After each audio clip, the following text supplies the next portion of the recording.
Hello guys, ਤੁਸੀਂ ਦੇਖ ਸਕਦੇ ਹੋ ਜੋ ਆਪਾਂ ਉਹ ਸੱਜਣ ਦੇ ਨਾਲ ਸੈਮੀ ਜਾ ਰਿਹਾ ਤੇ ਆਪਣਾ ਦੂਸਰੀ ਪਾਰਕ ਵਿੱਚ ਆ ਚੁੱਕੇ ਹਾਂ। ਠੀਕ ਹੈ, ਇੱਥੇ ਆਪਾਂ ਰਨ ਲਾਵਾਂਗੇ।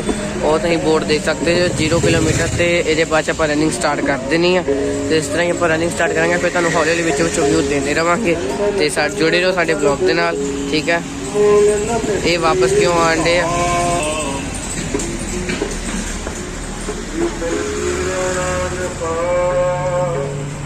ਚਲੋ ਤੁਹਾਨੂੰ ਰਨਿੰਗ ਕਰਕੇ ਤੇ ਫਿਰ ਮਿਲਦੇ ਹਾਂ। Okay bye guys.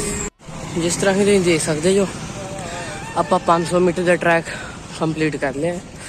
ਉਹ ਦੋਨੇ ਨੇ ਪਿੱਛੇ ਆ ਰਹੇ ਆ, ਉਹ ਸ਼ੁਭਾ ਆ ਰਿਹਾ ਤੇ ਉਹਦੇ ਪਿੱਛੇ ਸੈਮੀ ਦੀ ਤੇ ਸੁਭ ਦੀ ਸਪੀਡ ਬਹੁਤ ਹੌਲੀ ਆ, ਬਟ ਉਹ ਥੱਕ ਨਹੀਂ ਹੈ ਤੇ ਮੇਰੀ ਆਵਾਜ਼ 'ਚ ਤੁਹਾਨੂੰ ਪਤਾ ਲੱਗ ਰਿਹਾ ਹੋਵੇਗਾ ਕਿ ਮੈਂ ਕਿੰਨਾ ਜ਼ਿਆਦਾ ਥੱਕ ਚੁੱਕਿਆ ਹਾਂ। ਤੇ ਬਾਕੀ ਆਪਣੇ 4th ਪਾਰਟ ਵਿੱਚੋਂ ਆਪਾਂ ਇੱਕ ਪਾਰਟ ਕੰਪਲੀਟ ਕਰ ਲਿਆ, ਹੁਣ ਬਸ ਇਹ ਸਿਰਫ 3 ਪਾਰਟਸ ਤੇ ਉਹ ਵੀ ਤੁਹਾਨੂੰ ਦਿਖਾਉਂਦੇ ਆ ਤੇ ਜੁੜੇ ਰਹੋ।